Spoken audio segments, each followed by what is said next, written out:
Welcome back to this week's episode of All About America's Team. As you can see, I am no longer undefeated on my scoring predictions, which means that something really terrible happened. But before we get into it, I'm Ray Nickens, joined with, as always, Owen DeChico. and this is the podcast where we talk about the Dallas Cowboys. And due to some really pathetic performances on Sunday, we delayed the show a couple days to get our thoughts in order and our profanity to a minimum and a zero.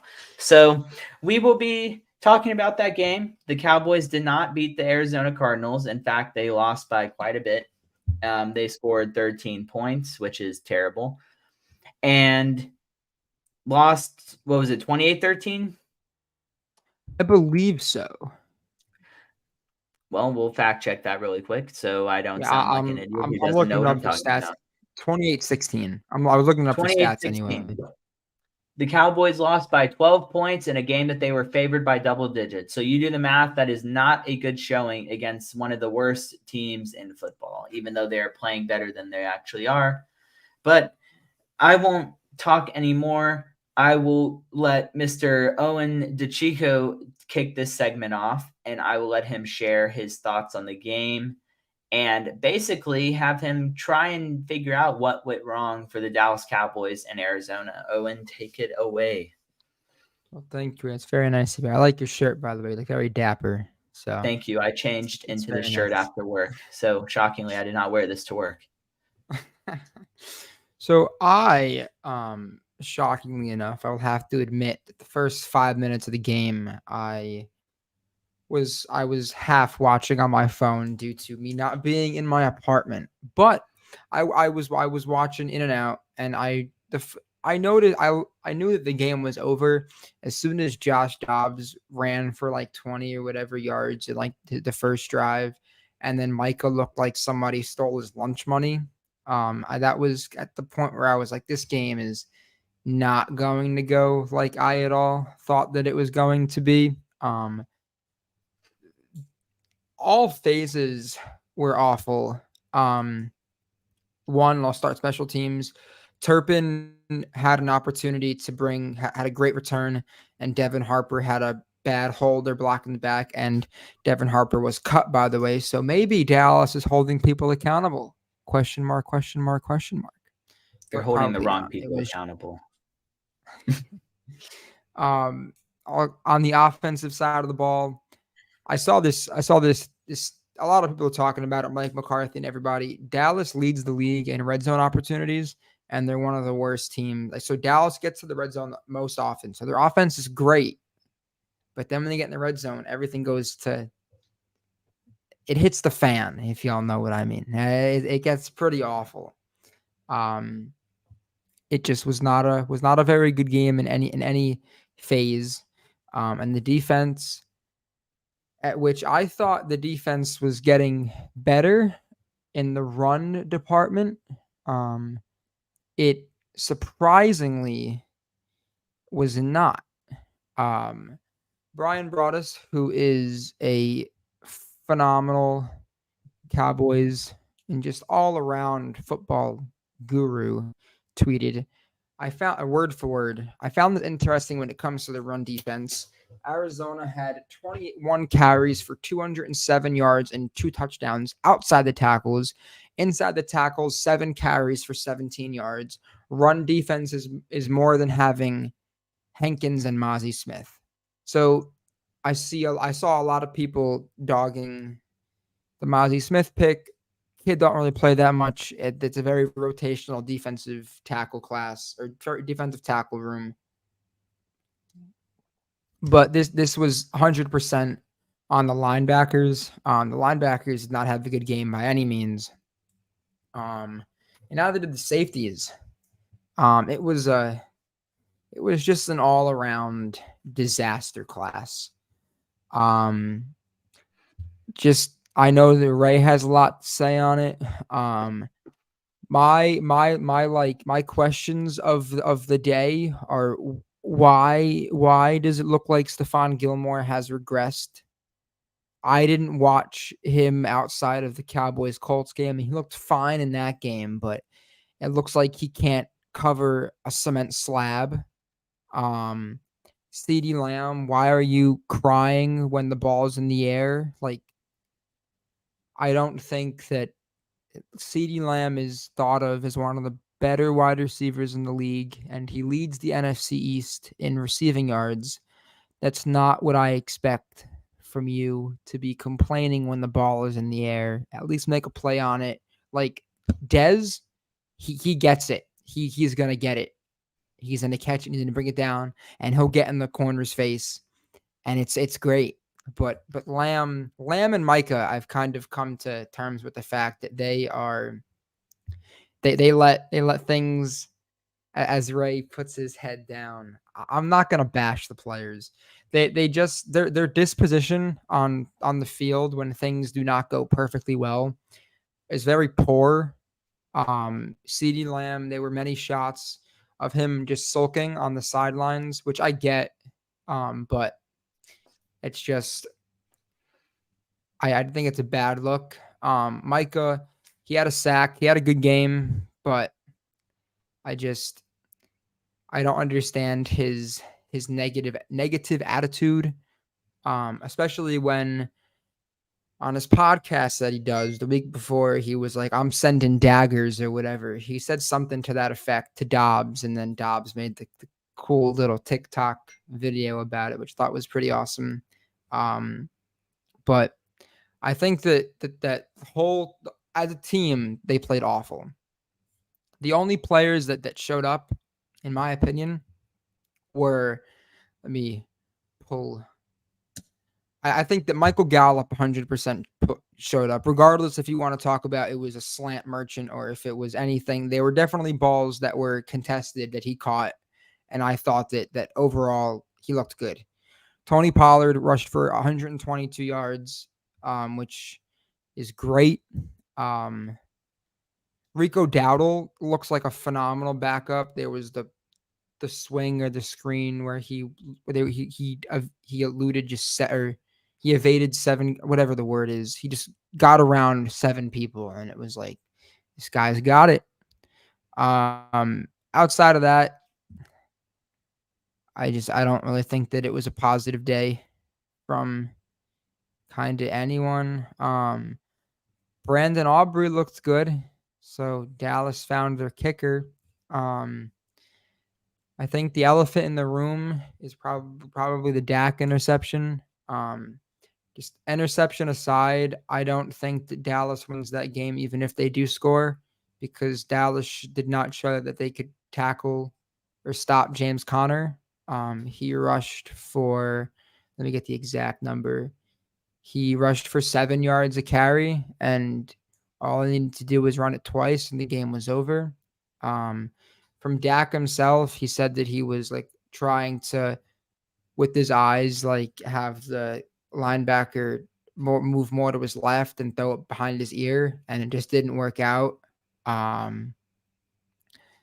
It was a pretty bad and it was an awful interception. Just like the throw was not pretty on live TV. I can understand it, but it was not great. Micah mentioned that the whole lock because last week the Diggs injury went down, and he mentioned how the whole team was deflated, and I can understand that. He said that Diggs is the main vocal person on the defense, or one of the main outside Curse. So I can understand why the defense was kind of not, or the whole team was kind of sluggish. Curse, who a lot of people said did not have a good game, he reports were that he missed 2 practices due to an illness. So just a culmination of things. I expect them to come out better next week or on Sunday, against the New England Patriots, but we'll get into that when we either tomorrow or Saturday when we record that game. But it was just not. It was an all-around really bad game from everybody. coaching staff, Dan Quinn got completely outcoached by the offensive coordinator of the Cardinals.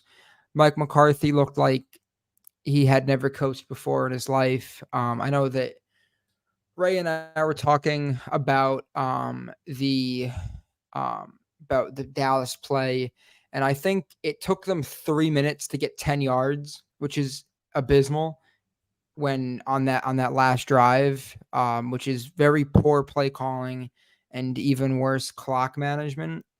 I have no idea why Dallas has just seems like they can't um, score in the red zone, or sorry, in the end zone. I have when while they're in the red zone, I have no idea. I don't really understand it. And a lot of people were saying, like, "Oh, they miss Zeke," and it's like their problem is not getting to the 1 yard line. It's the problem isn't the 1 yard line because Pollard has a good amount of touchdowns. It's getting to the 1 yard line, and Des Bryant even said it. He was like, "There are ways to get your playmakers the ball, and a way for that is to throw a fade, but not have your wide receiver complain." Um, there is no like big target on the outside. Gallup is great, and he's done it before, but they seem reluctant to give him fades in the end zone. Lamb seems reluctant to try to catch fades. Your tight ends have a combined 100 yards, or maybe a little more than that, between the three of them. Your second round pick has one catch and a touchdown, which makes me question why Dallas was so hell bent on getting a tight end if they're not going to use the guy.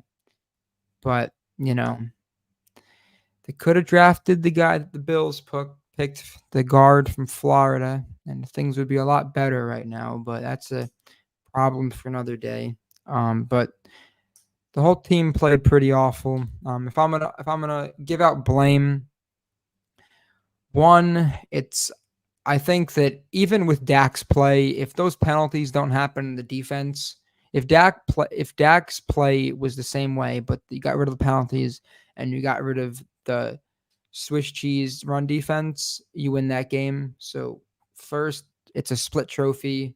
Congratulations to the penalties, which falls on the team and the coaching staff for just not holding them accountable and not coaching them well that week. Um, and the players for not playing well and just not being disciplined. The run defense to just not being great outside of the defensive tackles.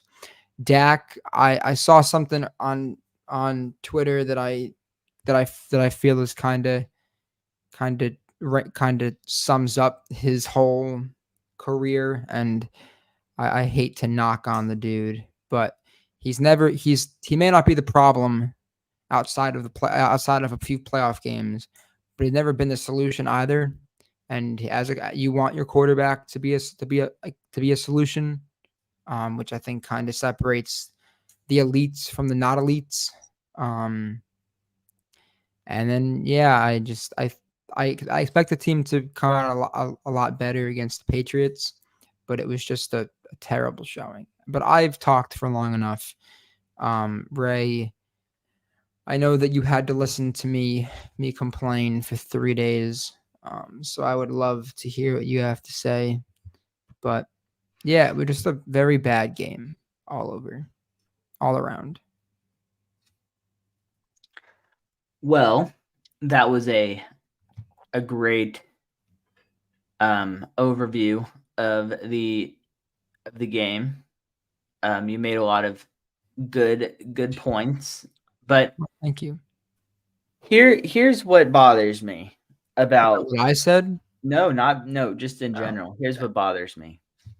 So the Dallas Cowboys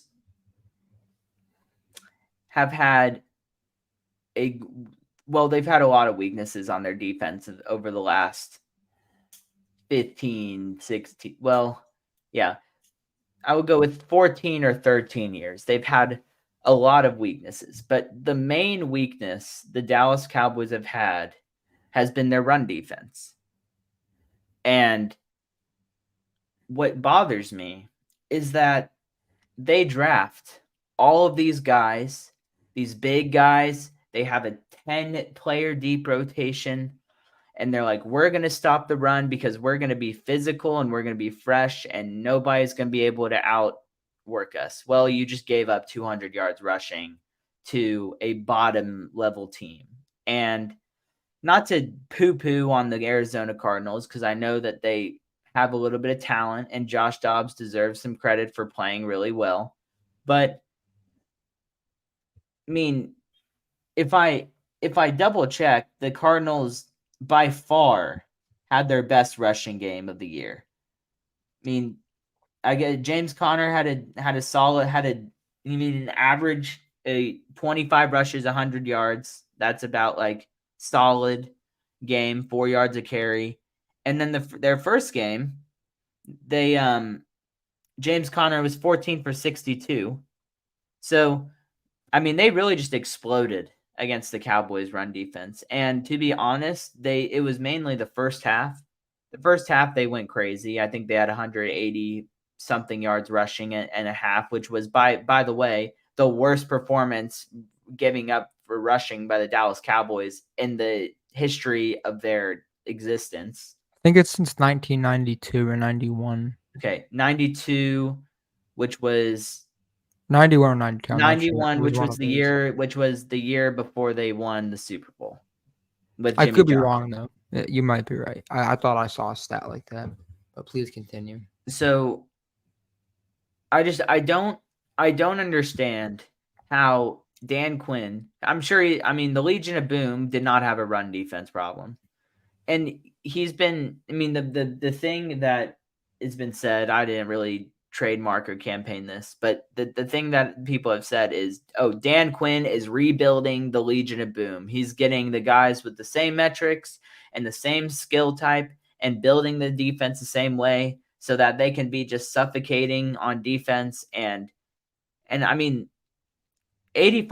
of the time it works, and they get turnovers early, teams fall behind, and they have to abandon the run game. But if you come out flat, which is what they did, and you run the ball on them, they are just as bad as they were 4 or 5 years ago when they played the Rams and got gashed for 200 yards and 100 each from both of the Rams running backs. So that's an issue for me. It needs to be fixed immediately because they have the 49ers in 2 weeks, and they have their former running back Ezekiel Elliott on Sunday. And if history tells me, Bill Belichick is going to watch his tape and be like, we are running at them all game long because we have no receivers. Shocking. They don't draft receivers for their quarterback, and they wonder why he's not doing very well. But they're going to run the ball over and over and over again. They're going to try and control the clock, and they're going to have, and their defense is solid. So their defense is going to be able to give the Dallas Cowboys offense some problems, which I'll touch to in a little bit later because I'm not finished with being hateful about the team yet. I'm just starting with the run defense because it's the most idiotic thing I've ever seen that you could try 20,000 different ways to fix a problem and still have the same problem. Like it makes no sense to me how they are so bad with their run defense. The only explanation is they're just not tough, mentally tough. And they're soft, and they're not a physical team. And when they play teams that are more physical than them, they just get thrown around and have no answer. And Michael Irvin said something interesting, and I didn't think about this, and I hadn't heard this before, but he said that Micah Parsons said after the first playoff matchup that he played in against the 49ers, he told Michael Irvin that he was sore for weeks. Michael Irvin's like, why are you telling another man that you're sore? Like, you play football. Like, grow up. You tell your teammates you may be sore, but you don't put that out there. And I was like, yeah, that's really interesting for a player who, talks all this smoke and tweets about the Super Bowl every week and acts like a fool, and then he looks like a complete wacko whenever a team with good enough personnel can say we're going at you, and there's nothing you can do about it because you're not like it's not him only. I mean, Micah Parsons. It's going to be hard for any linebacker. That's his. I mean, he's at his size. He's playing a position that it's going to be very challenging for you to face 300-pound offensive linemen running downhill at you. It's going to be hard for anyone in his position. So I'm not blaming him. But I'm saying, like, it's just weird that the defense, whenever they're challenged by a team that wants to be physical and, come at them, they just kind of fold over in the first half. Now in the second half, what you didn't mention is that they actually had a really solid second half. 2 out of the 3 times, and I'm not counting the last drive that they had the ball because the game was over, but their first 2 drives were the first 2 Cardinals drives were 3 and out and a first down and then a punt. So the Dallas defense kind of figured their crap out and were like, all right, like we had a bad first half, let's get going. So they kind of figured their stuff out. They did better, and then I'll get to the busted play in a second. But I'm gonna switch gears to the offense. So, it may have sounded like this, from the last few shows that we've done, but I'm not a Kellen Moore apologist. I'm not even like a big fan. I just think that the criticism, like he deserves criticism, but the criticism he got was way over the top and ridiculous. And he's a really good offensive coordinator. And look, yesterday you can say it if you want, or you can disagree, or anyone can disagree. But yesterday the Cowboys really missed Kellen Moore's play calling, and here's why. So the West Coast offense, which I'm not going to call it the Texas offense. I said this last week. I'm just not going to do it. The West Coast offense is an offense that, I mean, obviously it's a run first offense, and the passing game is quick, but typically there are shot plays in the West Coast offense, and you see that with Miami. Miami runs a West Coast offense. They take shots. San Francisco runs a West Coast offense. They take shots. But it's weird because the Dallas Cowboys offense, other than a couple of plays here or there, they do not throw the ball down the field. And it drives me crazy because you have CeeDee Lamb, who can get open down the field. You have Brandon Cooks, whose main purpose, I thought, being on the team is to be a vertical threat. And then you have Michael Gallup, who Owen tells me he's one of the best contested catchers in the league, which may or may not be true. I wouldn't say best, but he's their contested catch guy. All of his, I don't mean to go on a rant, but all of his like great catches in Dallas are toe taps and contested catches. Correct, I agree. And that's what he is there. He was their deep threat for a section of time. Outside of injuries, he's been good. And last year obviously was not great because of his injury. That's a topic for another day. We can save our Michael Gallup debate for another day because today we have much bigger fish to fry. But yeah, but before you, sorry, I just wanted to share when Ray was talking about the Patriots and them running.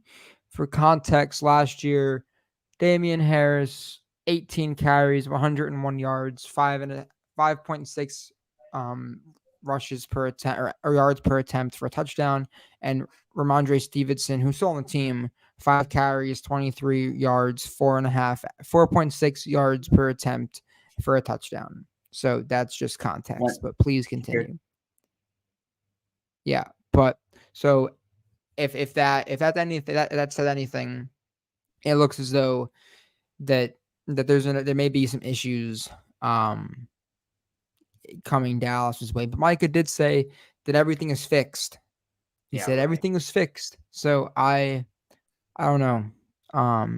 But I don't really believe much that comes out of there. As mean as that sounds, I don't really believe any of it. But please continue. Well, to kind of segue with this, you're not going to fix something in a week that's been wrong for 13 years. So I'm not going to believe Well, it was anything. better in week 1 and week 2, but you can't have that poor Well, linebacker play and safety in week play. 2, they refused to run the ball. And in week 1, they didn't have the personnel to run the ball. As you saw, the Giants offensive line is basically me and you out there blocking because Yeah, but that's a different topic. All that I'm saying is that Brees Hall did really well week 1, and then week 2 had like They 4 gave him, carries for yeah, they gave whatever. him 4 carries. That's ridiculous. Yeah, no, Against I'm the just saying even Cowboys, in that same.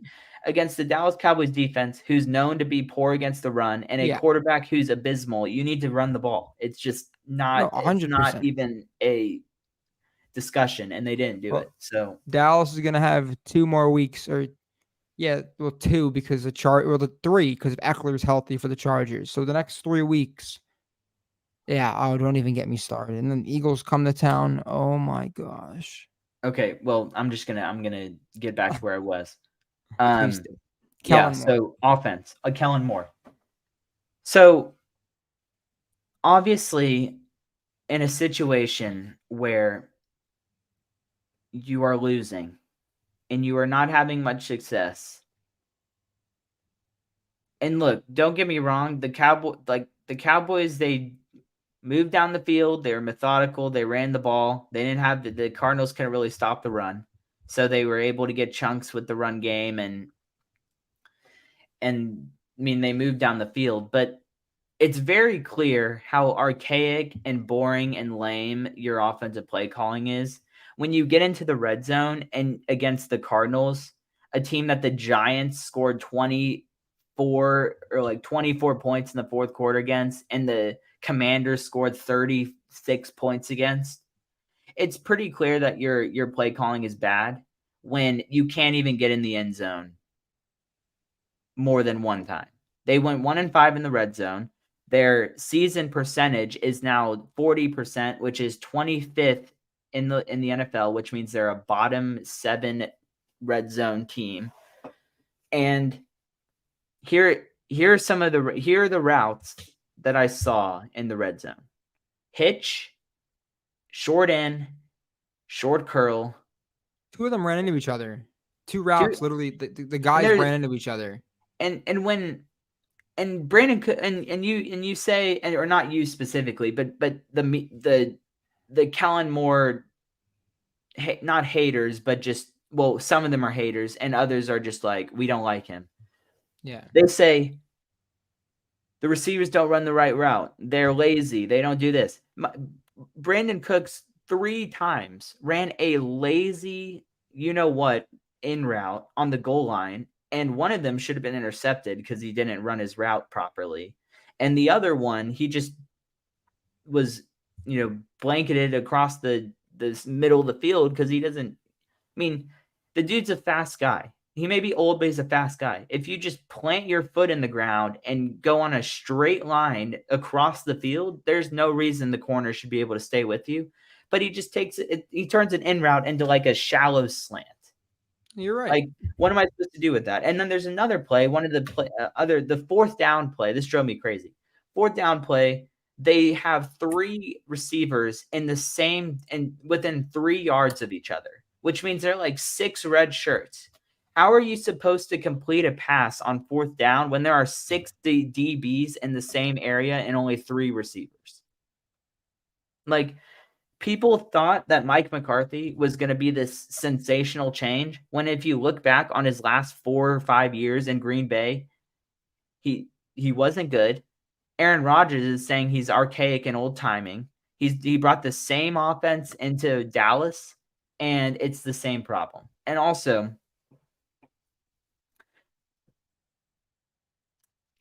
you're down 12 points. Or no. At this point, you're down 8 points. You're down 8 points. This is the first one. I want to touch on this first. You're down 8 points. Yeah, good point. I didn't even bring that up. It's Good fourth point. down. There is 2 or 3 minutes left in the third quarter and 15 minutes left in the fourth quarter, which means you have a quarter and some change left. It's a one-score game. Why are you going for a first? Why are you going for it when you could easily kick the field goal, negate you having to get a 2-point conversion to even tie the game, kick the field goal. If we get in the end zone, we're in the lead. We have the lead. We don't have to do anything dumb. We can just kick the PAT and be winning. He decides to go for it. It's like it was like he was trying to like show everyone that he deserved to be calling the plays. And it was poor situational football. And all it did, here's what it does. This is me speaking how I would react. I'm not speaking for the defense or anyone on the defense. I'm just saying how I would react as a player. So if I go out there on defense and I hold the opposing offense who have been killing me all day to 9 plays on their first 2 drives and no points, and it's an 8-point game, and my coach is like, I'm going to go for it. Here's the message it sends. It sends, I don't trust my championship level defense to be able to get a stop against a QB who did not have a job until 2 or 3 weeks ago.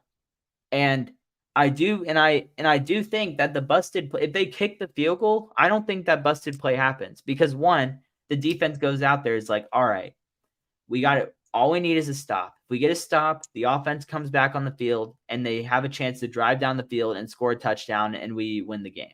Instead, you're going back on the field like, dang, we just wasted 8 minutes of our offense just wasted 8 minutes on the clock, got no points, and now we're back on the field and it's still an 8-point game.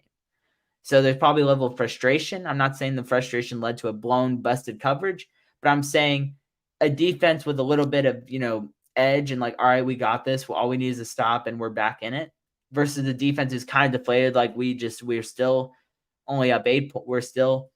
They turned it over again. The offense is doing nothing for us because even though the defense is not doing well, that's when your offense has got to pick it up. So that's why I'm not blaming the entire game on the defense. An offense with a quarterback that's getting paid like a top 8 quarterback or I don't know what the money is now because I don't have it in front of me, but I'm gonna guess that Dak Prescott is the 7th at worst. No, he's not that. He's not that high. I can pull it up. Continue to talk. Well, obviously his contract extended doesn't make it that way, but he's got a lot of money on the backlog. I can get paid. And I can give it right now. Got paid. I'm gonna say top 10 highest paid. He doesn't even come. The top 10 are Burrow, Mahomes, Herbert, Jackson, Hurts, Rodgers, Russell Wilson, Kyler Murray, Deshaun Watson, Josh Allen, and then that's just 43 million. And then you still have Daniel Jones, Dax at 40. I'm sure they're just continue to talk. I'll find the list. It's fine. I'm gonna just say the quarterback getting paid $40 million. Your quarterback's getting paid $40 million. He's 10 tied with Stafford and Jones. Okay. So highest top 10 in money, and people view him as a top 10 quarterback, maybe even higher. That's your quarterback. Your receiver is CeeDee Lamb, who is a wide receiver 1. You have 2 other receivers who are competent enough to do things, and you have Tony Pollard. And even though the offensive line did not look great, they only gave up. It wasn't like a Atlanta Falcons situation where Dak Prescott was sacked 8 times. He was sacked twice for 18 yards. So, people want to blame the offensive line. It wasn't that big of a deal because they still were very effective running the ball and moving the ball down the field. There were some situations where it was a problem, but it wasn't as big of a problem as people will make it out to be. I think the offensive line did a decent job, other than a couple false starts and a couple holding penalties. But McCarthy said that he was too conservative with the offensive line, that he wished that he could have been more aggressive, and that he overcompensated because he thought that it would have been worse than what it actually was. Because last second you have a new left tackle because Tyron was made a captain. People thought that he was going to play. I don't mean to cut you off. I'm sorry. This context is I saw that he commented on it. Left tackle was the last second thing. So it was just which is stupid. I understand it, but it's stupid. He overcompensated, which doesn't it's he was still disgusting play calling, like that little shovel pass to CeeDee Lamb in the red zone. I that don't know may have where to been the begin. worst. That may have been. It was the exact same thing that Mike McCarthy took a shot at Kellen Moore for doing, and what the fans of the fans who did not like Kellen Moore would take a shot at Kellen Moore for doing. A fake handoff pitch out to a wide receiver out of the backfield. It makes zero sense. And it seemed like it came out of a place of desperation where my offense is not doing anything in the red zone and I have to do something weird. But like you said, and this was one of the points you made, Michael Gallup, his specialty is one-on-one contested catches. Why in God's name would you call a play? They did this over and over in the red zone. And I wish I could find like tape to just watch of an overhead view of every Cowboys game so I can see the routes they run. Because I'm pretty sure they rarely have routes over 10 yards before the ball is thrown. It's these hitch routes, these short 2 or 3 yard ends. They have a couple short curls. I saw it over and over in the red zone. Curl, hitch, in, slant, curl, in, hitch, in. Like, the defense has no fear that you're going to go over the top on them. They're playing up, they're getting physical with the receivers, and you're not doing anything. It's dumb. That's why the Kellen Moore offense was so effective while he had his like bad spots, because he took over the role after being a quarterback for most of his life. He didn't really have much experience calling plays, but he called plays in college and high school while he was the quarterback. Okay, well traditionally that's not what happens, right? Like, yeah, traditionally he would make plays. That doesn't happen. So, like, you got to have your you got to throw it down the field. You got to throw your deep ends or your out routes or your skinny posts. You got to push the ball down the field to not only help your running game, but to get a little bit of distance on your receivers. Michael Gallup started playing well when the Cardinals were up 2 scores, and they're like, all right, nothing deep. We're going to play off. Nothing's getting behind us. All of a sudden, Michael Gallup, he's wide open for a slant because the corner is playing 10 yards off him because he doesn't want him to get, because they're playing conservative. And then as soon as they got in the red zone, they didn't have to play off anymore. Same thing happened. Incomplete, turnover on downs, incomplete. Oh, now I'm going to kick a field goal. And then the last drive, this is the last thing I'm going to say on this game before we can kind of move on and talk about something else regarding the game. But all right, they get the ball with 7.5 minutes left in the game, down 12 points. They're down 12 points. There's still plenty of time in the game to win. They chew 5 minutes off of the clock, showing no urgency to score. Run the ball. And it's working, but I'm like, at least get to the line fast. You're running out of time. And then sure enough, it gets to being 3rd down, 3rd and short, and there's 3 minutes left in the game. And I turn over to my dad who's watching. I'm like, I feel like an interception's about to happen. This is setting up for a turnover. And sure enough, Dak throws the ball into triple coverage. I don't know what he saw. He can say that he was trying to fool the linebacker, but it looked like the linebacker just completely fooled him and took his lunch because he totally acted like he was going one way and then jumped the route. And of course, there are 2 other red jerseys right next to Brandon Cooks anyway, which another topic. Why are you throwing the ball to Brandon Cooks when you over Nobody and else is over again, open. over Nobody and else is over? open. It doesn't matter. Throw it to Michael Gallup, who, Nobody. like I said, contested catches, or CeeDee Lamb, who's your wide receiver 1. Lamb, I think, was mentally out of the game. It doesn't. It doesn't He matter. had no desire to be there. It doesn't matter. You see Geno Smith, who was a certified bum his entire career, on the sideline talking to DK Metcalf, like, dude, I know you're frustrated. Was it him or was it the rookie? I think it was the rookie. It was someone. You're right. It was the rookie. He's like, dude, I know you're frustrated. It's on me. I need you to be present. Like, they don't show the sideline of Dak very much, or all they did was show pictures of CeeDee Lamb being by himself. Where's the quarterback? I'm sure he's a leader. I'm not saying he's not a leader, but that's a part of you're a leader of the team. You got to be in the dude's face.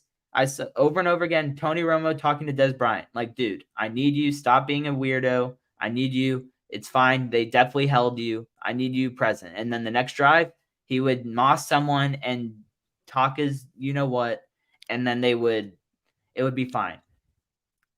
Like, you got to like. It's like Dak is they say Dak is a leader of men. Dak is a great leader in the locker room. He's a great voice in the locker room. You got to go talk to your players and hold them accountable at some point. You're right. Hey, yeah, Brandon Cooks. We have no idea what happened. Hey, but Brandon Cooks, you stop running weak stop running weak routes over the middle. Run an in route. This isn't a slant. Run an in route.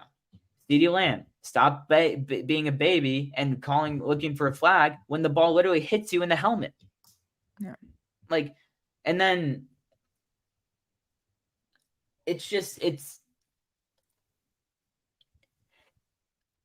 what bothers me is this team is so talented, has so many pieces, is like I said, 90% of the time, this isn't going to happen. 90% of the time, the Cowboys are going to get after the opposing team's quarterback. They're going to force a fumble, force a turnover, get a couple of quick touchdowns early, and then they're going to be playing from ahead.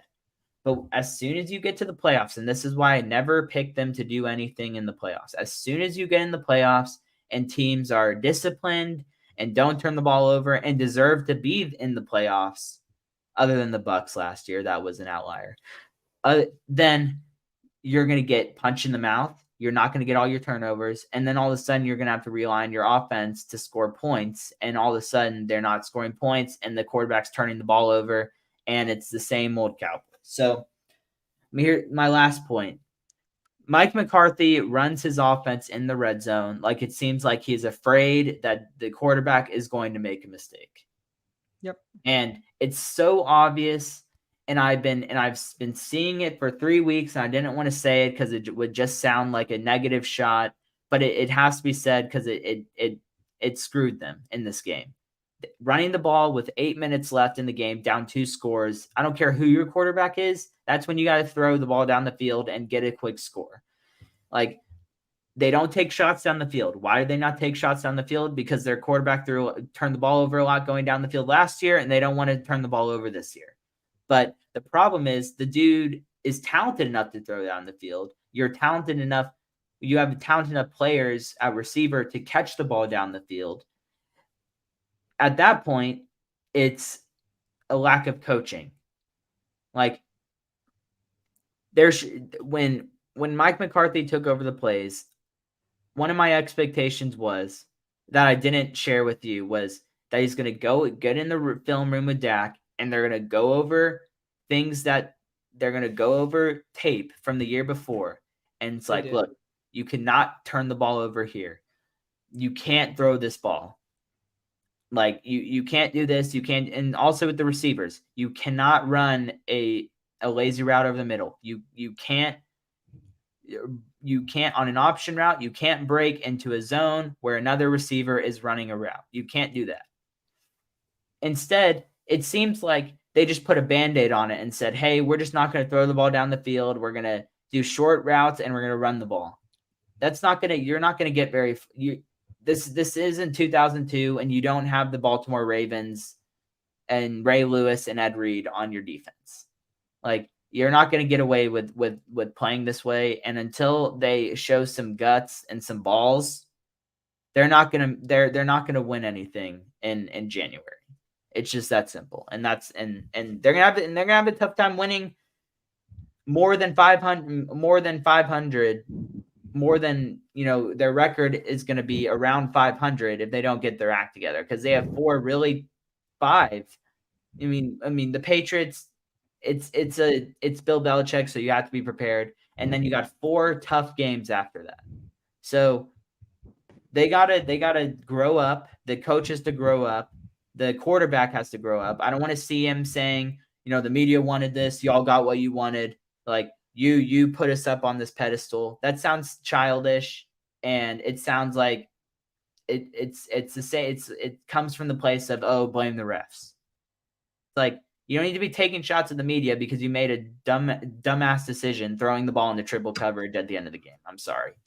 I need you to be better in front of the media. And if we're gonna get mad at everyone else for being an idiot in front of the media, Dak's got to be held to the same standard. And like, I need to see him, and I need to see in some way, or hear it in some way. I want to see that he's actually leading his offense. If CeeDee Lamb is pouting on the sideline again, it tells me he's not talking to CeeDee Lamb. Like, I need to see something. I know he's a leader. I know the team likes him, but I don't see the on the field leadership that everyone says otherwise. Other than his first few years when that was there, over time I haven't seen it as much, and I think the offense hurts from it, and the offense definitely hurts from the play calling. And I don't want to. And I'm already tired of Mike McCarthy.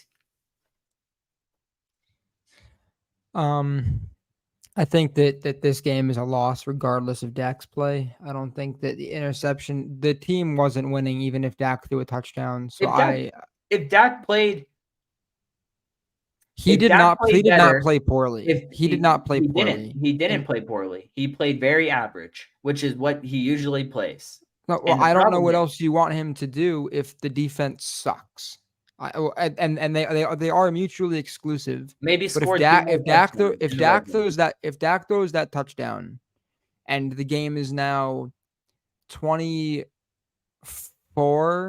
to 28, cut it to 5. I have no faith in Dallas stopping James Conner.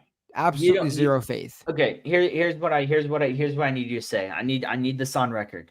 You do not believe that if the Dallas Cowboys cut that to a 3 or 4 point game,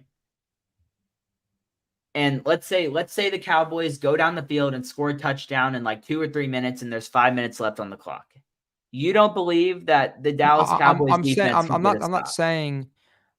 saying that if 5 minutes and 2 minutes are very different.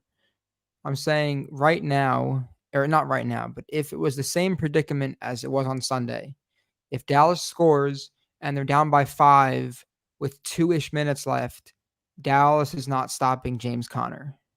Dallas loses the game, in my opinion, regardless of the Dak interception.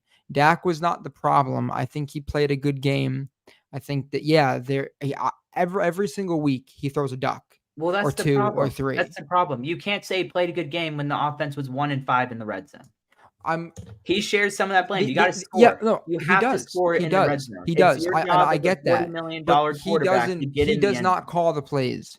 If there is a play called for you, and if there is zero separation between any of your wide receivers, and if Dak has to run around there like a chicken with his head cut off, and if he has to force something because things are not, like you said, there was no separation and crappy routes, Dak's going to have to force something because, in my opinion, like you said, if he surveys the field and he needs to throw something, if he takes a sack, I'm going to say you because I know what you're going to say, or I'd like to think I know what you're going to say. You're going to say he has no pocket awareness and that he has bad feet. If he throws it and if it throws to Michael Gallup and it's not a touchdown, if something bad happens, it's gonna not just in general, it's a lose-lose situation. Was it a bad throw? 100%. But if it's bad play calling and bad separation because your wide receivers just can't separate, it's not good. Also, if the Michael Gallup flag was picked up, regardless if it was not picked up, regardless if you want to call it a PI or not, I thought it was, and you said that it was. If they Actually, you score texted there, saying no PI. I was upset. I was mad at the world. Well, I mean, if we want If to go into the other stuff you said about Koff Micah Parsons, then I we'll just I leave that was also mad. on the side. I was mad at the world. Well, the Micah stuff, I think that he has a terrible attitude when he's not winning. I think we should. I think that we might have. We're not going to do it today, but there could be a scenario where I pull up where I gather all of your Don't you agree? Micah texts. Do you remember last year, the first game against the Eagles with Cooper Rush, where they kept on throwing read options and Micah was in like a jail cell and he was just visibly annoyed and mad when things do Well, I would not be go mad his too if I way. was getting my ass kicked. Like the No, dude's just no, getting bullied and bullied all you do you not do you expect him to just like be whatever no. I'm like not if he saying that, but if it's the first drive of the game, and if a quarterback who Dallas has always had issues with mobile quarterbacks, if he runs for 40 yards, don't pout. Don't look so disheveled like you're not a top 5 defender in the NFL. Just don't pout, don't sulk. Just be mad, but he's one of the leaders of that defense with Curse, who everybody said the safety did a bad game, but just overall it was a very bad performance. And Dak, I understand that he didn't have a perfect game, and he had had an average 15 game. He had an average game. incompletions. Okay, average, sure, but he's not the reason you lost the game. He's not even top 3 on why you lost that game. And if you think that he's top 3, I can I name didn't say he was 3 top 3. reasons. No, I didn't say he was I'm just top 3. saying in general. I just said as a quarterback who is paid a lot of money and thought of as a top quarterback in the game, you got to elevate your play and beat the Cardinals. I'm sorry. Like No, and like you're right. I'm sorry. Every single You year, have to beat the Cardinals. And the last 3 years, they said against the Giants, and they said it in the Giants broadcast. They said this offense is designed to give Dak more control at the line of scrimmage to make checks and changes to the play. Why? If he's the quarterback, if he's getting ticked off, which I'm sure he is, that the in routes and the hitches aren't working, why not audible to a fade to Michael Gallup? What's stopping him from doing that? I'd rather him throw an interception on a fade route to Michael Gallup than him just force feed the ball to a guy who obviously does not have a desire to run a good route. And you're right. And you know who knows? Who knows? Talking about that. So 15 of Dak's 15 interceptions last year, a big 66 of them, or 66% of them, were thrown inside the numbers. Majority of them were 15 yards downfield. What have we not seen this year, or the last 3 games? They've not utilized the middle of the field, and it drives me crazy. That's the most open part of the field a lot of, on any defense. Apparently not last year, but a lot of them. It's just I said this to Ray. I feel like this offense has become like a child lock. Like it's like we want you to play quarterback, but we're gonna make it so simple and so basic that you can't there are words that I'd like to say that you just can't mess it up. And if, in my opinion, I don't know if it's intentional or not, but if that's the case, if you are paying a quarterback that you feel like you have to child lock and parental control, then I would much rather you just healthy scratch him and watch Cooper Rush or Trey Lance play. I'm not saying that they're better quarterbacks, but I would much rather watch them play with a non-child lock offense than this, because I believe it in my heart of hearts that Dak has an ability to play well. And he's made some nice throws in his career. He's not a great quarterback, but he's something. He's a And solid NFL quarterback who deserves to start. yeah, and I think that if this, I just, it bothers me that you child locked an offense, and this whole West Coast nonsense. Aisha Morrison, who does a podcast and is influential in the sports world, asked Mike why they weren't using more, like you said, a part of the West Coast offense is the deep ball, and Mike said that they needed to implement it more and that it was on him for not implementing it more. Why was that not implemented in the offseason? No. I mean, it is, but I'm saying like he sorry, implemented call. He didn't call the plays. He should have used that more in the first 3 games. And okay, the defense is never gonna play this poorly again this year. The last 3 years, including this year, Dallas has a dud. 2021 was Denver. 2022 was the Washington Commander debacle in Week 17, where Dak threw 2 interceptions, and I wanted to cry. And now we have this. Yes, I don't want to talk about it. But last year after that game, they won the playoff game, and 2 years ago after the Denver game, they beat the Atlanta Falcons, I believe, and it was a disgusting game. And disgustingly good, but just Atlanta did not play well. So I would like to think that Dallas is going to figure things out, but I think that there's too much going against them, and we can get into this when we record for the Patriot game. But Stephen A. Smith always says when things have the ability to go wrong, they will go wrong for Dallas. And Ray and I have this thing where every single year there's just one point in the season where things just never the same. And I think that this was that game.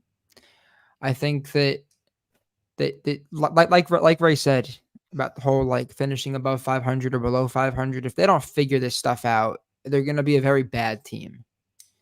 And I think that I was wrong on the Diggs going down. Dallas is going to feel this for the rest of the year unless they make a move for a corner, which I doubt they will.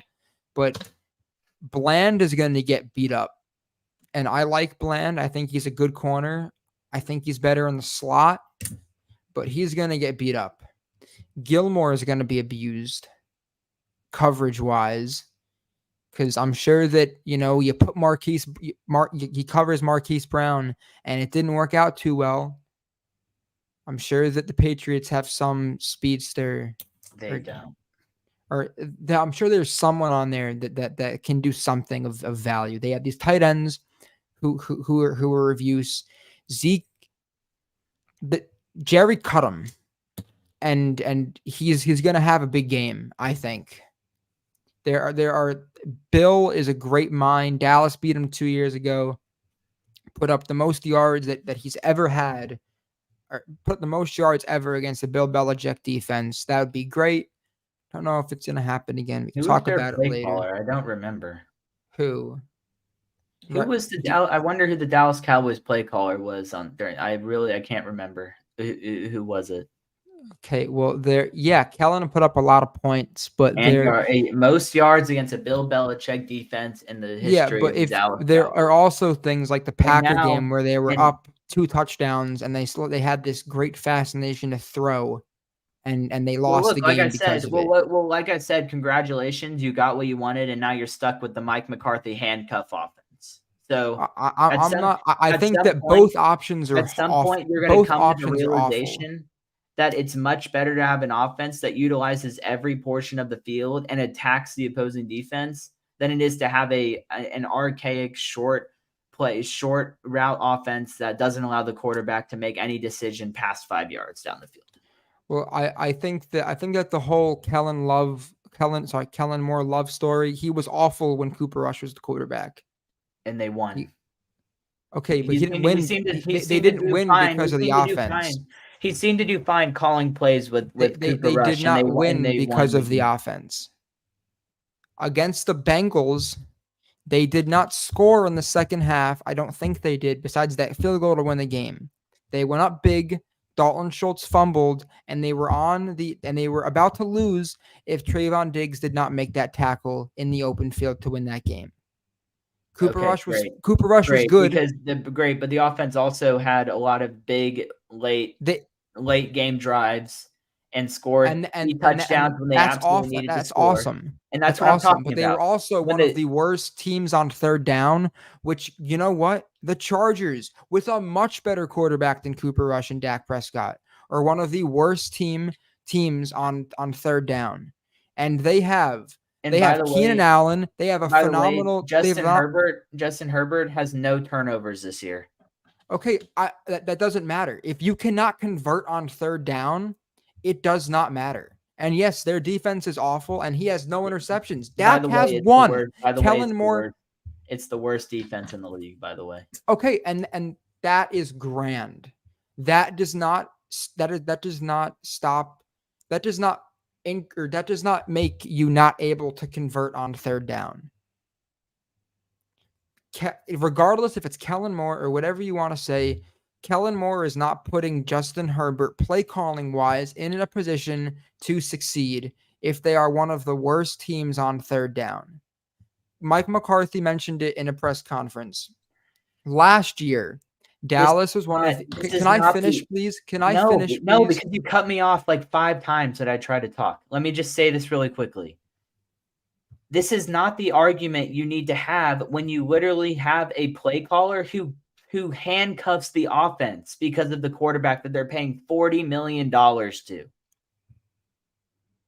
The Cowboys aren't going to win against a good team until they open up their playbook. And like I said, Kellen Moore has his issues, but the Chargers don't have problems scoring, and they don't have problem moving the ball down the field, and they don't have problem taking chances because their quarterback doesn't turn the ball over.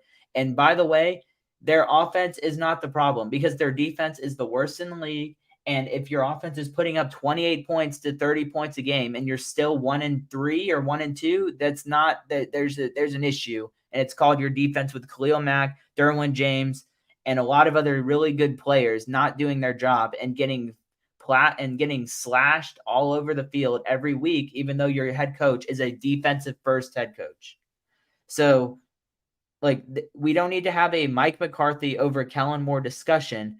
The whole point is the Dallas Cowboys miss him because he actually utilized the field and pushed the ball down the field in order to, one, help the run game, because which people don't like to say it, but the Cowboys were pretty balanced when it came to running the football. 49 run, 51 pass, pretty balanced to me. And they scored points and they had their issues, but they went 13-4, 12-5. They only didn't get first in the division because the Eagles were a little bit better by a game or two, and they lost to a really good team called the 49ers. And one thing, and it's really funny that Brock Purdy does not have as weighted training wheels on him than Dak Prescott, because they let Brock Purdy throw the ball down the field, but Dak Prescott's not allowed to throw the ball down the field. So maybe instead of going back to Kellen Moore, trying to make it seem trying to, back the idea of firing him and making it look like the right move, maybe instead of focusing on that, you should focus on your coach, who is completely ruining the chances of the Cowboys doing anything and about to get fired for it, by the way, if it doesn't change. because he's limiting his quarterback who's good enough to utilize all parts of the field. And by the way, that's a good thing because I am a Dak criticizer.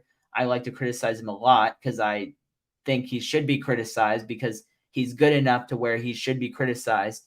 Like it should come from a pretty long way that I'm coming to his defense in this way, saying he should not be handicapped by this head coach, and it's a problem.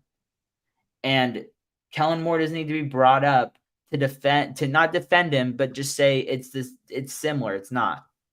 It's not similar. One, did not mean to cut you off. I apologize. Two, you brought up Kellen Moore. All I was saying was that, yeah, I don't. If both of them have, and we're only 3 games into McCarthy, and he's had a makeshift offensive line for one of them, which is not an excuse. It's just it wasn't a problem. They ran the ball fine. Okay, but I'm saying that he said that he changed play calls because he overcompensated for what he thought was going to be poor offensive line play. Well, that's bad coaching. It's bad coaching. He said that what he should have done was have the backups play more in practice because nobody expected this to happen. When Tyler Smith went down in preseason or whenever he went down, it was supposed to be a very, very, very, very, very mild hamstring injury. He didn't play for 2 weeks, or he didn't do anything. When Biotish had a hamstring injury, it was supposed to be even lower than, even in a better injury quote than that. And he hasn't played. Zach Martin, who, whatever his array of injuries, he did not play. Tyron Smith didn't play, but was out there just hanging out. So this was not something that they expected to happen. And I assume, so as a group, the 5 of them, because Chuma has not played left tackle at all this year. Tyler, this is his first game playing this year. Hoffman is a practice squad dude. Zach Martin who played? What's his name? TJ Bass from Oregon. That's his first start, and Tyler Steele. The only 2 guys that have been there before are your right tackle and your left guard. So Dallas got the ball out quick, I assume, to negate any of their offensive line inabilities, which they played fine. What I was saying was that, Ray, do you think that a yes or no answer is converting third down 40% of the time good? No, it's not. Okay. LA, the Chargers rank 15th with 40%. Dallas is third. Actually, they're Buffalo better than and Baltimore. Yeah, they're below. They're and they're 15th. They're 15th. If you're 15th converting on third down and you're scoring near 30 points per game, I'll take that. That's fine. The problem Carolina, is the other side who's one of the worst teams in the league. Is Minnesota, who's one of the worst teams in the league. They're above them. Okay, fine. But that's fine. But they're not scoring 28, 30 points a game. The real problem is the fact that the defense is giving up 28 points a game. That's the issue. They have too many talented players on their defense to be giving up 28 points per game. My comment had nothing to do with the defense. Their third down. Yeah, their I'm saying ability to convert a third down.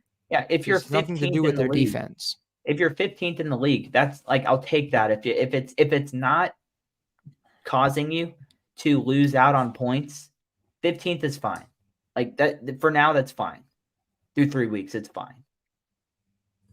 You got to improve the defense. I disagree. I would much rather be 51% than 40. And compare, because that is third to 15th. And yeah, it's only within 3 weeks. So things could be very different 10 weeks from now, and I could look like an idiot right now. But you could say the play. I think that the issue is not the offense of Mike McCarthy, and I can explain. It's not. Okay, let me finish, please. Just 3 seconds. Out of any team in the NFL, they get to the red zone the most. In between the 1 yard or the whatever you want to call it and the 20-yard line, they are one of the best offenses in the league. Are they visually, do they not look great? Could they get better? 100%. Between the 20 and the red zone, they are putrid, awful. That is the issue with the offense. It is their offense as a whole is not bad. It is their red zone play calling. And as things progress throughout the year, as they get into mid-season form, I would like to see more.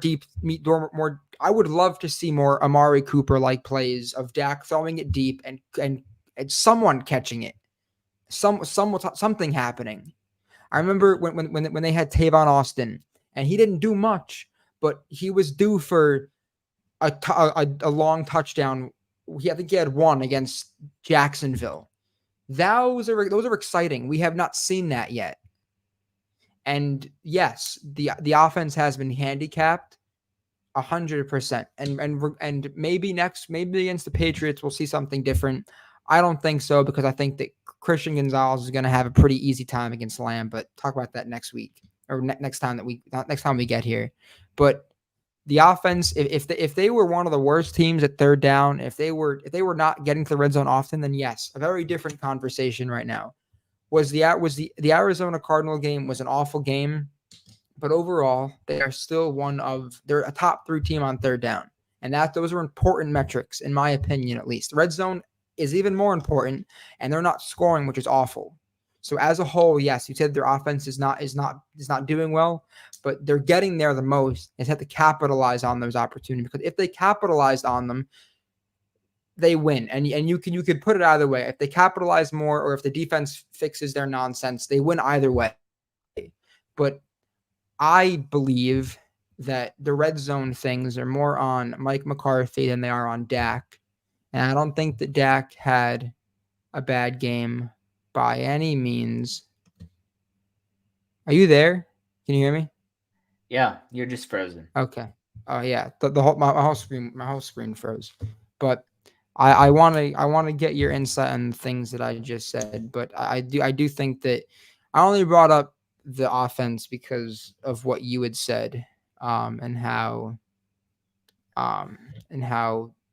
you missed Kellen Moore, and Kellen Moore would be nice at times. I think that there are definitely things that they could do better, but I think that if they can continue to get to the red zone like they have been this year, throughout the year, and Mike McCarthy said that they've worked on red zone a lot this week in practice, so hopefully we see a change on Sunday. But if they can start cashing in, I think that this offense could just be a lot more consistent, and we don't have to worry about this being an issue. But until that happens, it's not great. Okay. So since we don't have to go back and forth, I just want to say this real quickly, and then we can wrap it up, because it's getting close. It's getting closer to an hour and a half than it is to an hour. So we may not even be able to close this out if my laptop still doesn't work. Well, we'll figure it out. But look, the Dallas Cowboys have played 2 games against not very good teams. Let's just put it that way. The Jets, they have a good defense. They had a good game against the Jets. The Cardinals, that should be a team that you should be able to get to score against. They scored 13 points against the Arizona Cardinals. The Giants, 16 points. The Giants, they scored a lot of points because they got the ball in short fields, because the Giants kept turning the ball over, and that game was a wash. The Jets, similar thing. Zach Wilson threw 3 interceptions, and what was a fairly close game turned into a blowout pretty quickly. The only question I have is, what happens Oh, I think Owen. No, he might. No, I'm Still, here. I'm here. I'm here. he's still here. Just my But laptop is awful. what happens? What happens when the Dallas Cowboys play the San Francisco 49ers? And the 49ers are going to score their points, and they're going to be physical, and they're going to play good defense. And what's going to happen to the Cowboys offense when they play the 49ers, the Bills, the Patriot, like next week against the Patriots? Like this isn't just they're really good from the the 20 and to the 20, they're really good. They just have to capitalize on the red zone. They're going to play teams that are going to give them issues, and they're not going to be able to move the ball as well. And that's what I'm seeing. These short routes, the no chances down the field, they're going to be teams that are going to be able to stop the run against Dallas. There are plenty of teams who have the personnel to challenge the Dallas Cowboys at the line of scrimmage and stop the run and give them problems. At some point, you're going to have to trust your quarterback more to throw the ball more than 5 yards. And it's obvious from the first 3 weeks that they do not trust him. And I don't think they're going to flip that switch in one game, after one game, even especially after he threw an interception. I'm not saying that should be the reason why. I'm not saying that his turnover should mean that they should keep doing it. I'm just saying that when it's obvious that he's handicapped and they're worried he's going to make a mistake, it's very hard for me to believe the head coach, who, by the way, did this on purpose, he's the one calling the plays, to say, we're going to go down the field more, or we're going to do this, or we're going to do this, or we're going to do this. You're not doing it, and you haven't done it for 3 weeks. Like your defense has carried you for 3 weeks, and at some point you're going to have to just run a real offense. If Brock Purdy is able to throw the ball and take chances and throw to Deebo Samuel, Dak Prescott should have every opportunity to throw the ball to Michael Gallup in single coverage inside the 10-yard line. Because a lot of their times they kick field goals, they get inside the 10, and then they get stuffed because they do something stupid or run a cheap over the middle route, which, by the way, the hardest routes to complete in the red zone close to the goal line are across the field. That's when you do your fades, because you usually get single coverage on the outside with your wide receiver one, and you do your fade. It was the Dez Bryant special. Calvin Johnson special, Julio special, Terrell Owens special. Any great wide receiver, you're throwing it up to him on the 5-yard line at least once. And even down the field, take your shot one-on-one on the sideline, and it's most likely either going to be a penalty, or it's going to be a completion, or it's going to be incomplete. DBs do not get the benefit of the doubt anymore as much. It's an offensive friendly league.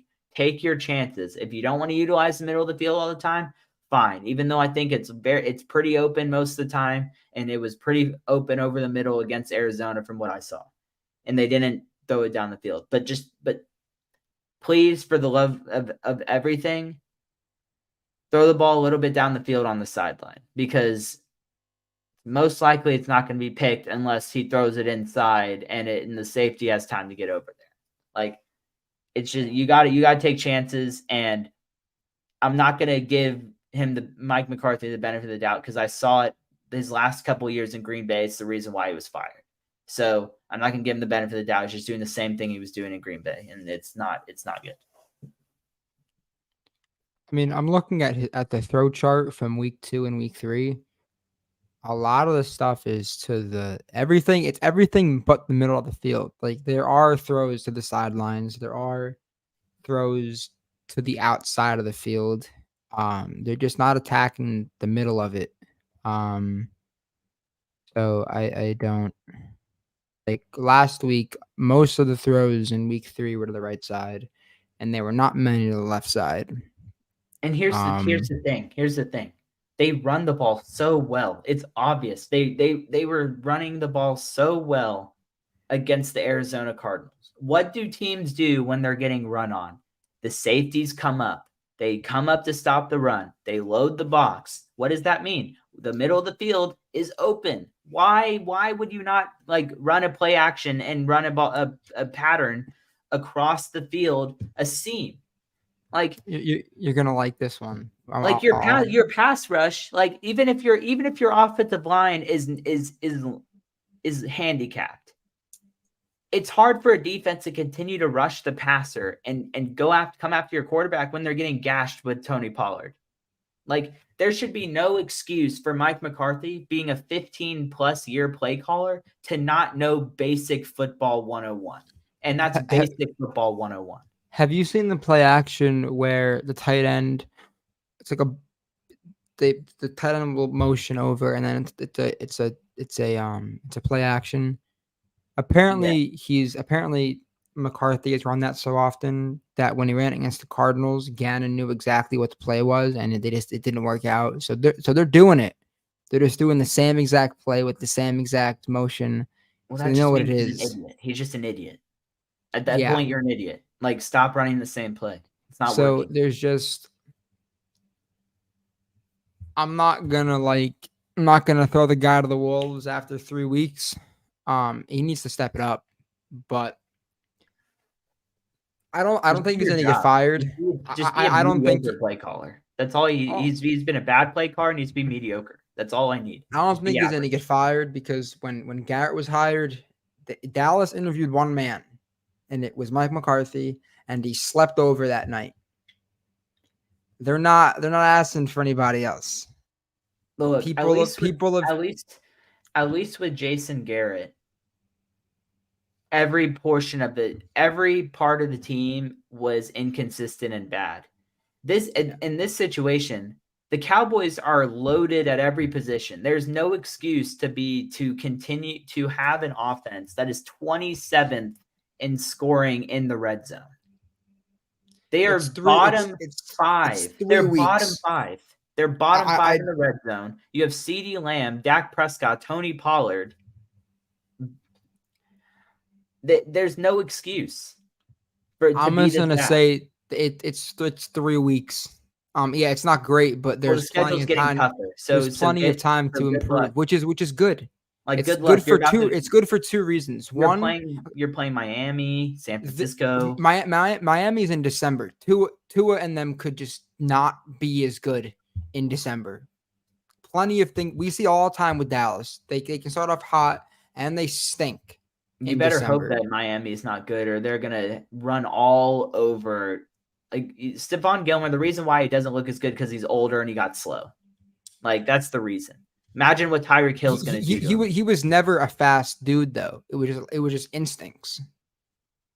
He was faster when he was younger, but he was never this like speedster. I mean, like, Dallas will 100%. Their corners will be eviscerated by then by their offense, and it'll be week 15, week 14, week 13, whatever it is. So hopefully things will be better.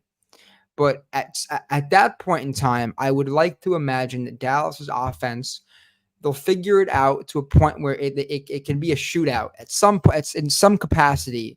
It can be a shootout because Dallas's defense is not having 70 points hung on them. I don't think that's going to happen. No, but I mean, I think the Dolphins are good enough to score 30. Okay, and Dallas has scored 30 plenty of times. And I'd like to think that they could have an opportunity to score 30 as well. We could talk about it when we get to that week, and I'm looking forward to it, but I'm looking forward to that game as well. I'm very thankful that Dallas had a goof in week 3. Because now either they're gonna learn from it, because great teams take this and they become better because of it, or we're gonna have a bad team in Dallas and crumble. So fans don't have to worry about Super Bowl expectations. They just got to worry about how Dallas is gonna respond from this, and I enjoy that. I love Dallas. One of the reasons I love Dallas is because they never win anything, but they always change how they lose. And this year presents a new way for them to figure out how to either finally get over the hump or just a new way to lose. And I am excited that it happened this early because we don't have to worry about DeMarcus Lawrence saying that we're the best defense in the league and reporters asking, "Oh, the offense did really well against the best defense in the league. Oh, we're the best defense in the league." All that nonsense. That DeMarcus Lawrence, great player, but he talks so much, and he always talks so highly, and it's the hot boys and all that. It's like, I'm glad that they all got humbled. And they even said it. We got humbled, and I'm so thankful for that. And we're gonna see what happens. But yeah, if anybody, if there's ever a coach to beat after a loss, it's Bill Belichick. And yeah, I don't think that Mike McCarthy's going to get fired, because who else are they going to get? Deion Sanders isn't leaving. People have linked him to Dallas. Dion has no desire to coach people that get paid more than him. No, Dion really likes teaching kids. Yeah. He likes to mentor and coach and teach kids. He doesn't want to coach in the pros. Yeah. Because, and especially in Dallas, you know how many freaking egos there are in Dallas? That's their problem. They have a bunch of egos. They can't get out of their own way. They may say they're humbled, but every year they get humbled. When are you going to actually humble yourself? That's the issue. They're athletes, man. That's what they're like Dion loves college because it allows him to mentor kids, teach them how to grow up, which a lot of people in college, especially athletes, need to grow up. Cough, Richard Reese. Different story for another day. But that's his calling. He's going to be in college. I would put money that he does not end up ever in the NFL as a coach. Right. I'd put money down to Richard Reese. Different conversation for another day. Also, you're a UT fan. You shouldn't care. You got what you wanted. But the point is, I do think Mike McCarthy has a chance to get the can, because one, team's only going to get worse. Who would you replace with him? I don't know. I'm sure they could figure something out. It's not going to get worse. They're one of the youngest teams in the league. Well, what have you told me? What have you told me? They got to pay players. I don't know if they have enough money to pay players. Everything gets solved with a Dak extension, because one of two things need to happen. Either Dallas needs to eat the $60 million and get rid of him in 2025. If you eat the $60 million, that means that you cannot pay CeeDee Lamb, because he already got the 5th year extension. And Micah will not play on the 5th year. The Dallas has no desire to prolong that contract any longer than needed. That means that Dallas is going to have to extend both of them next offseason, along with Tyler Biadasz, if they plan to keep him. Dak accounts for 25% of the cap next year. This means that CeeDee Lamb getting paid $20 million. Micah getting paid $20 million. That is already 2/3 of what Dak is getting paid. So that's another 12%. So that means that 30-ish% is combined with 3 players. If you extend Dak and give him more years and just widen the money or spread it out, you can pay both of them with the money that you free up from Dak. And Dallas already has like $10 to $20 million just this year in in cap, that they're under the cap by $20 million. So the team will not. Okay, the team will only get worse if Jerry and Steven want the team to get worse. The team can get better and stay the same. Dallas has never gotten better through free agency. That's a reason why they have always been, I'll say, mediocre over the last few years, over the last 10, 15 years, whatever you want to say. A lot of teams, like the Giants, for instance, going into the 2016 for the Giants, they paid Olivia Vernon millions of dollars. That defense was great for that year. And then in 2017, they regressed. Dallas does not do that. They build through the draft, and they draft well. Not every single draft pick is going to be a hit, but they draft well. So the only way for Dallas to, and also the Micah draft, nobody else in that class panned out. They've cut several players from that class. Sam or Micah, the second pick second pick is now in Miami. The third round pick, Nashawn Wright, is on the team, but he's on IR right now. He can come off on Monday. So again, they have like 2 or 3 players that are over 30, and that's Dak and their offensive line. So they will only get worse if Jerry and Steven want them to, which is why they're going to extend Dak, sign everybody that they need to, and then be whatever they want to be for the next few years. Continue to draft well, and they'll get better that way. But they're not going to get worse. Mike McCarthy can leave. He can stay. He can go wherever he wants. Dan Quinn will probably get more head coaching appointments. But unless Lincoln Riley, which I saw something, probably not going to happen, but it'd be kind of cool if both Lincoln Riley and Caleb Williams went to Arizona once they fire their coach, if they were to, or if they're like a tandem. That'd be kind of cool. There aren't really any. I don't really know. You know this better than I would. If there are any great coach and any great college coaches that would want to leave, I doubt it. Saban has noticed. I doubt he wants to leave. I don't know about any other great offensive coordinators in the league that would want to come play for that would want to come coach for Dallas. Well, look, I doubt that Dan Quinn would want to, because he could. He might. Who knows? But I'm sure he'll get opportunities elsewhere. So I would love to improve as much as we can. But the issue with head coaches is, in my opinion at least, who else are you going to get? And I don't think that there is. And there are like 3 or 4, there are like 5 great head coaches.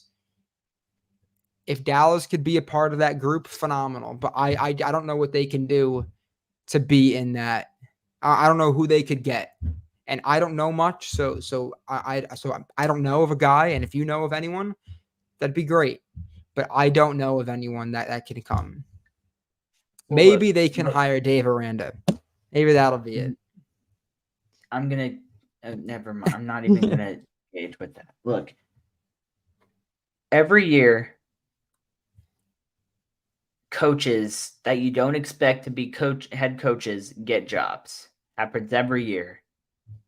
Nick Sirianni. He had one of the worst interviews I've ever seen. We thought he was going to be a disaster. He's a pretty good head coach, whether you like him or not. He's a good head coach. Mike McDaniels, the Miami head coach, came from San Francisco. We had no idea it was going to be anything. They just hung 70 on Sean Payton. D'Amico Ryan of the 49ers, he's in Houston. Have you seen Houston's offense and see what they're doing right now? They look like he's a defensive coach. Exactly. And their quarterback is throwing for 350 yards a game and has the most yards through 3 games than any quarterback in NFL history since it's become a thing. They're head coaches on teams. Every year, there are going to be 2 or maybe 1 or 2 or 3 guys that are fired or retire or whatever, or not coaches anymore. And then an offensive coordinator or a defensive coordinator that showed promise the year before will get interviewed and get a job. And honestly, the last couple of years, it's turned out pretty well. It's turned out pretty well for a lot of teams. Zach Taylor turned out pretty well. Mike McDaniels turned out pretty well. Not this year for Taylor, but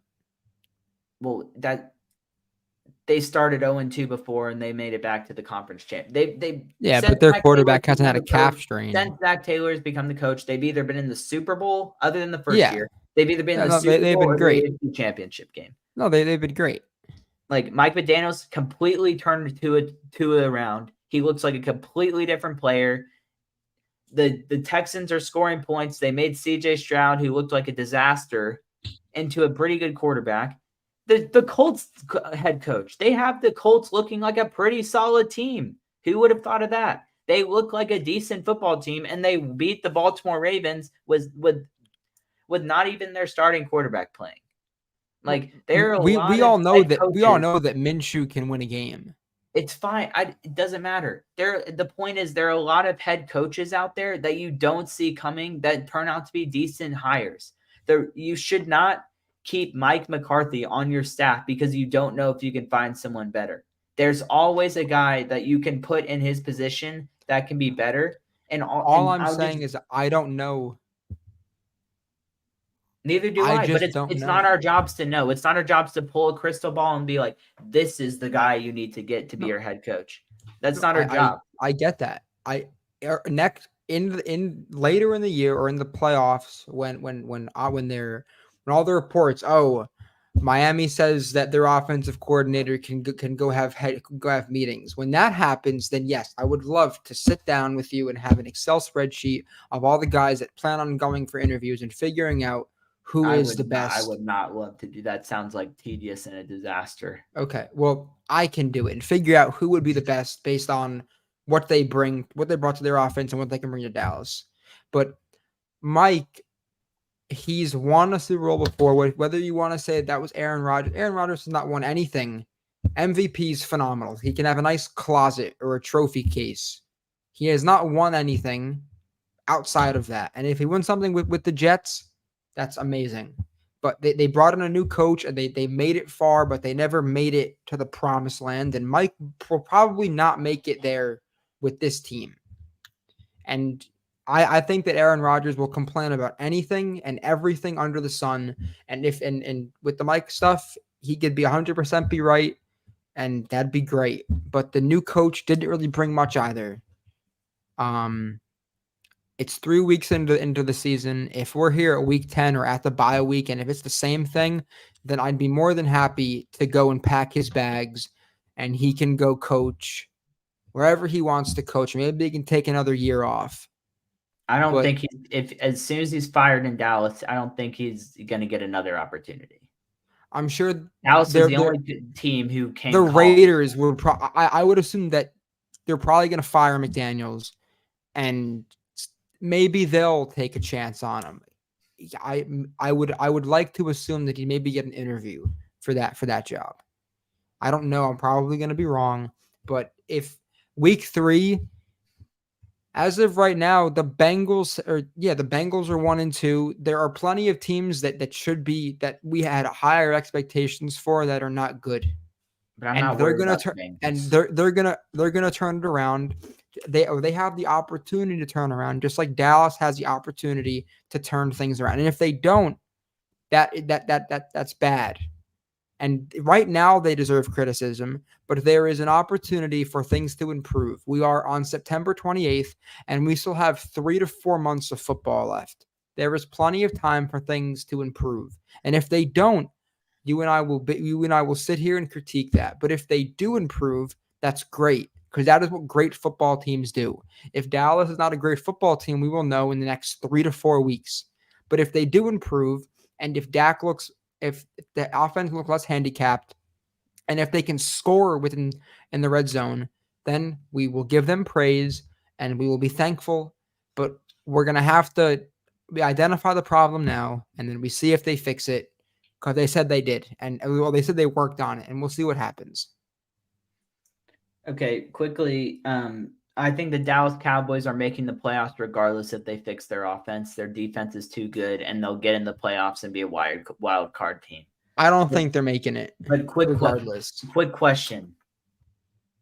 Here are some names. I listed a list of players who are going to get big contracts soon, like really soon. Dallas players.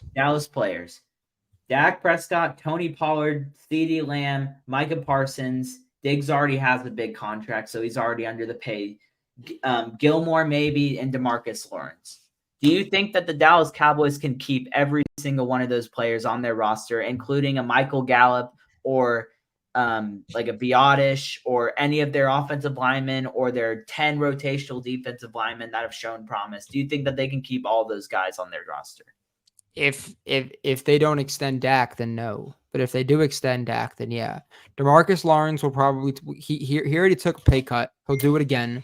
They still have to, they're going to have to extend Jaron Curse.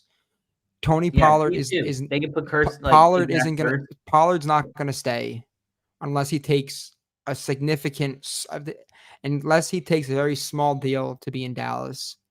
If Tony Pollard leaves, as soon as they, a big problem. And I'm sure they can draft the running back. As soon as they re-sign Biotish, or if they draft the center next year, Everyone on their offensive line will be paid for. Tyron Smith and Zach Martin are cash grabs for the Joneses because they continue to mess with their contracts to save money. Same with DeMarcus Lawrence. And yeah, Micah Parsons said he wants to be a Cowboy for life. So is CeeDee Lamb. So yeah, they'll work on it. And okay, so to answer it, if Dak's contract does not get extended, no, they cannot. If Dak's contract does get extended, yes, they can. And they'd be more than happy to. Okay. I'm just saying, even if all of them return, their window is closing because How? because I'm going to tell you how. Because there's no guarantee that one, they're going to stay healthy, two, they're going to be good for an extended period of time, and three, that that the continuity is going to be the same. The Cowboys are in a win now mode because the league is not getting any worse, and this is probably going to be the worst the conference is for a while. This is the biggest opportunity that they have to represent their conference in the Super Bowl or at least the conference championship. There needs to be urgency because you're not going to get another chance like this for a long time, most likely.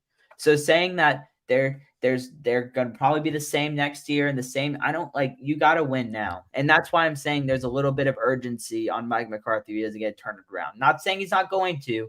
I'm just saying there's a scenario where if the Cowboys keep having these issues and are able to combat it because their defense is pretty good, and then they get in the postseason, they lay another egg for the third straight year under Mike McCarthy. I could see Jerry Jones being an 80-year-old man now, being like, I'm gonna go in a different direction. Because I tried it with Kellen Moore, and Mike McCarthy really wanted to call plays, and I gave him a shot at it, and it was the same outcome, and I'm just going to hit the road and try someone else.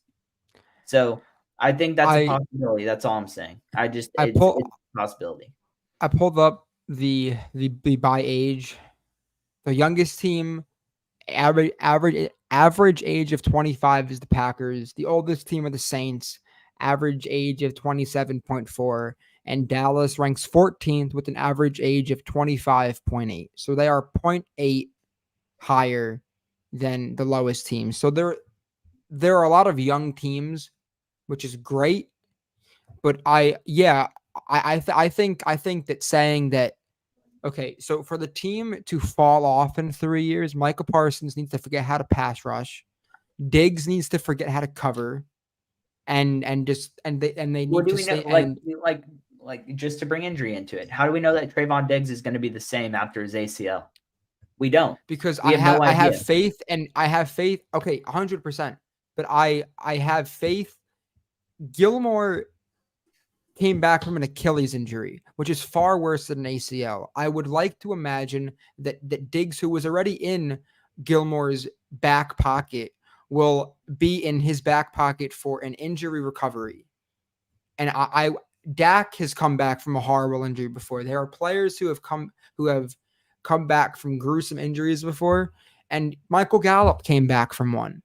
I would imagine, and even Des Bryant said that he will be better, and he will be better because of this. And Des Bryant is Trayvon Diggs' biggest fan, and he vouched for him during the contract stuff. He said that Diggs does not want to be paid the most. He wants to be paid fairly, but he wants to be paid not the most, and that it was Stephen Jones to get it done.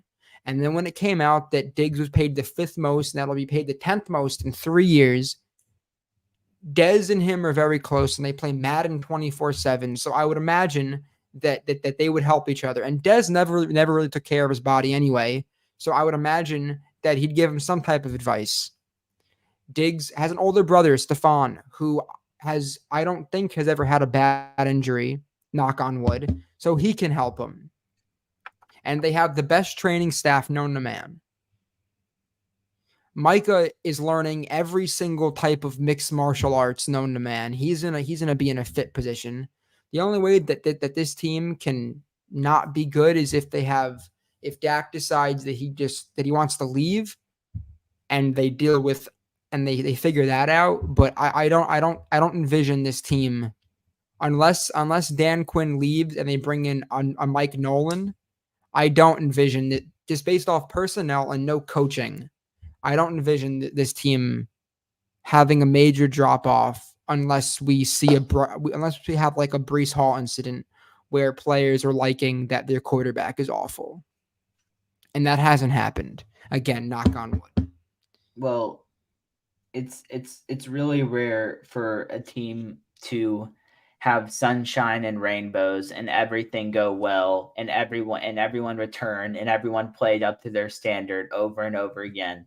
And the Dallas defense has shown that they have played really good football the last last 2 seasons and now this season. So I'm just saying it's not a guarantee that you're going to get the same top 2, 3 level defense over and over and over again. You're right. And it's not a guarantee that the conference is going to be this bad over and over and over again. And it's not a guarantee that you're going to do pretty well with the injury bug. Because this is usually the Cowboys, they'll have a pretty an injury, but it won't be to a significant, really important player. They've had a bad this year. They had the Dak injury, and then they had, Jordan Lewis got dinged up and got hurt, but Dak has been out there, Diggs has been out there, Parsons has been out there. They've had a lot of good, other than Tyron Smith, the offensive line, completely different story. They're always dinged up on the offensive line because they're older players.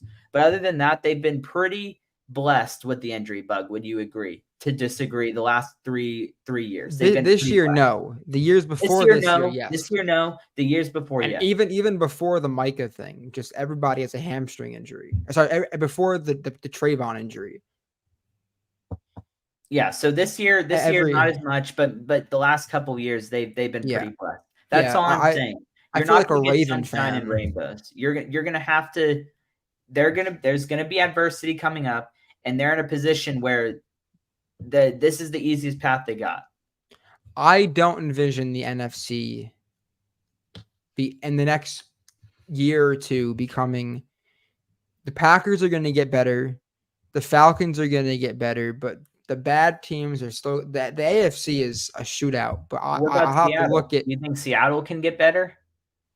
Geno Smith isn't he? Well, yes, they will continue to get better as well. There are but they made the playoffs last year. I'm saying the Cardinals that did not make the playoffs. The Cardinals are probably going to get Caleb Williams and Marvin Harrison because they have 2 picks in the top 5. And then you have their defense, even though the Dallas did not play well. Sam Howell threw 4 picks last week. Yeah, he played terrible. He played terrible. But I feel like the Commanders can get better. They've shown that they've gotten better. Giants not so much. Philly's still there. San Francisco is paying Brock Purdy $50,000, which is a little bit. I'm saying more than I'm getting paid. I'm saying there's the teams that did not make the playoffs last year. The Packers did not make the playoffs last year, but they will probably make it this year. The Falcons did not make it last year, but they will probably make it this year if they win the division. Because I doubt that division will have 2 teams representing in the playoffs. Do you think the Saints can make the division or the playoffs? I don't, unless Jameis, an AC injury is tough, and you're throwing. I think it's a throwing shoulder. That's tough. If Jameis can play well, then yeah.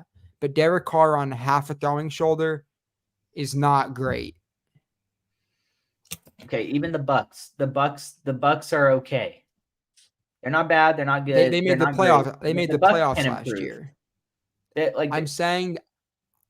I know what you're saying. I'm saying that teams that did not make the playoffs last year, Baker has not shown that he can be trusted in high pressure situations.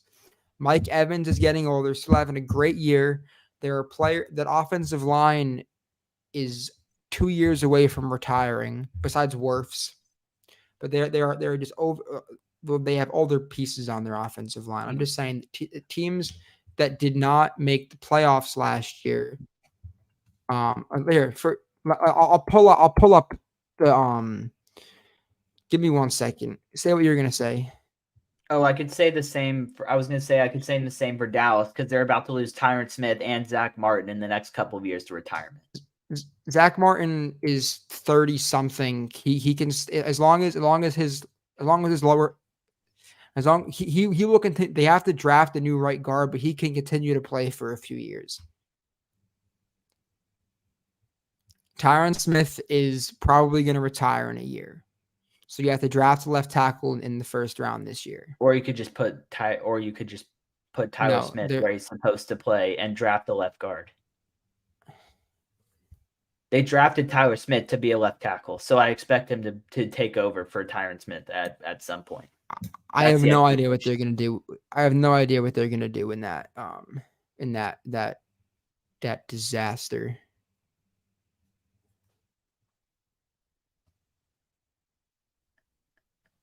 Let me not. All right. Well, we don't have to do. We can just. I mean, it's like we're getting towards 2 hours, and I know you have homework and stuff, so we can it's for the next week.